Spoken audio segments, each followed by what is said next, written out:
এইখিনি এটা আহিছে জলপাইগুৰি সুন্দৰ ভিডিঅ' এটা হৈ আছে এই ষ্টেচনটোত নামি আৰু এখন হোটেললৈ যাই আছোঁ তাতে চেমিনাৰ আছে বলক বলক যাই আছোঁ আপোনালোকক কৈছিলোঁ ইয়াত NGPত কিয় আহিছিলোঁ গতিকে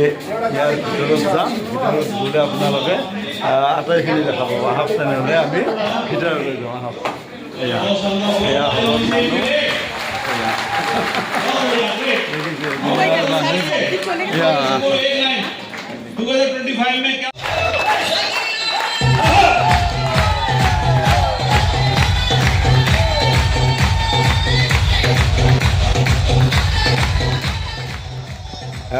ইয়াত যে আহিছোঁ আপোনালোকক মই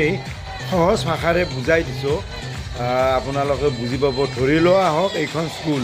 এই স্কুলখনত 5 বছৰ পঢ়িব লাগে ইতিমধ্যে ইয়াত পঢ়া মোৰ 1.5 বছৰ হৈ গ'ল এনেকৈ ইয়াত শিকায় কি মানৱ জীৱনত কেনেকৈ আমি চলিম সৎ পথেৰে ইয়াত বহুত কথা শিকায়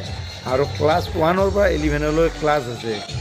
বৰ্তমান মোৰ ক্লাছ 3 চলি আছে 3 পাছ হ'লে 4 পাম গতিকে ইয়াত পঢ়াৰ বিনিময়ত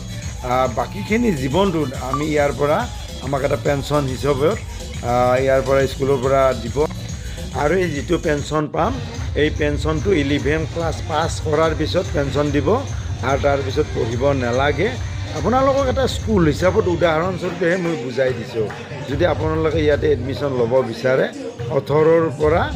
আহিবাগে কোনো বয়সৰ সীমা নাই ল'ব পাৰিব পুৰুষ মহিলা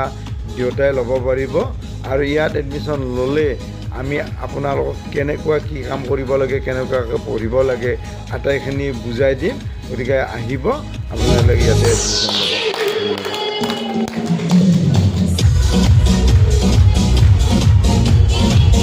इसका मतलब हमारा भविष्य पूरी तरह से सुरक्षित है क्या ये बात समझ में आई सभी को